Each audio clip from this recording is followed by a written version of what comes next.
रोहिणी जी भी हमारे साथ हैं, मंत्रालय से हैं, ज्वाइंट सेक्रेटरी हैं। ये बेहतर तरीके से हमें समझाएंगे इसकी परिभाषा। क्या इस अधिनियम को भारत 2047 के लक्ष्य से जोड़ते हुए देख रहा है और इसके संबंध में ही इसका रोड मैप तैयार किया गया है? रोहिणी जी। बिल्कुल हैदर जी, जब विकसित भारत, अगर आप अधिनियम का नाम ही देखेंगे तो वो शुरू ही होता है विकसित भारत, गारंटी फॉर रोजगार एंड आजीविका। मतलब हमारा लक्ष्य तय है, हमें विकसित भारत की ओर जाना है। आदरणीय प्रधानमंत्री जी कहते हैं विकसित भारत की ओर अगर हमें जाना है तो हमारे गांव पहले विकसित होने पड़ेंगे, और अगर हमारे गांवों को विकसित बनाना है तो उसके साथ रोजगार के तमाम अवसर क्रिएट होंगे, और उन अवसरों को केवल किसी के डिस्क्रिप्शन पर नहीं छोड़ना है, उसकी गारंटी देनी है हमारे श्रमिकों को कि 125 दिन की रोजगार की गारंटी उन्हें मिल रही है, और उसके साथ केवल अनस्किल्ड मैनुअल रोजगार देकर हमारे श्रमिकों को हम उसी में क्यों रोके? क्योंकि रोजगार तो एक बात हो गई, परंतु उसके भी आगे जाकर जब आजीविका की बात आती है, जिसपे हमें कंटिन्यूअसली उस रूरल हाउसहोल्ड की, उस ग्रामीण परिवार की आय बढ़े, इसलिए आजीविका के कई अवसर जो है वो भी इस अधिनियम में शामिल है। ये कैसे शामिल है?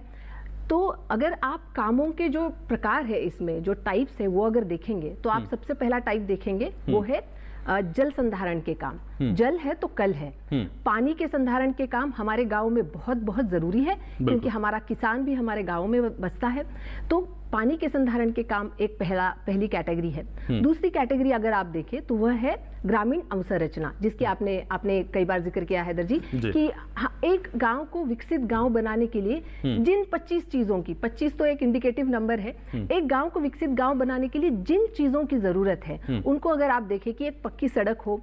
पक्की सड़क केवल गांव को तालुका प्लेस में जोड़ने वाली नहीं, परंतु गांव को हमारे खेत खलिहानों तक जोड़ने वाली भी सड़कें चाहिए, क्योंकि हमारे जो किसान है उनको अपने एग्रीकल्चर प्रोड्यूस जो होता है, धान जो होता है, वो मार्केट तक भी पहुंचाना होता है। तो ये सारी सड़कें हो गई, स्कूल की बिल्डिंग हो गई, कॉमन सर्विस सेंटर हो गया, अस्पताल हो गया, जितनी अवसंरचना की, ग्रामीण अवसंरचना की जितने काम होंगे वो कैटेगरी 2 में होंगे। कैटेगरी 3 अगर आप देखें वो बहुत ही महत्वपूर्ण कैटेगरी है, जिसमें कहा है कि आजीविका मूलक गतिविधियों के लिए भी काम होंगे। आजीविका मूलक गतिविधियां क्या है? आपको पता है हमारी दीदियां, हमारी जो सेल्फ हेल्प ग्रुप, स्वयं सहायता समूह की जो दीदियां हैं, वो लखपति दीदियां बन चुकी है और वो करोड़पति दीदियां बनने पर अग्रसर है।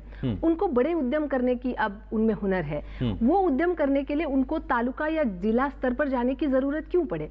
अगर उन्हीं के गांव में अगर उनको एक सेल्फ हेल्प ग्रुप के लिए एक वर्कशॉप मिल जाता है तो वो वहीं पर हम अपने उद्यम कर सकती है। अगर हमारे फार्मर्स प्रोड्यूसर्स ऑर्गेनाइजेशंस होते हैं, FPOs होते हैं, वो भी अगर कुछ काम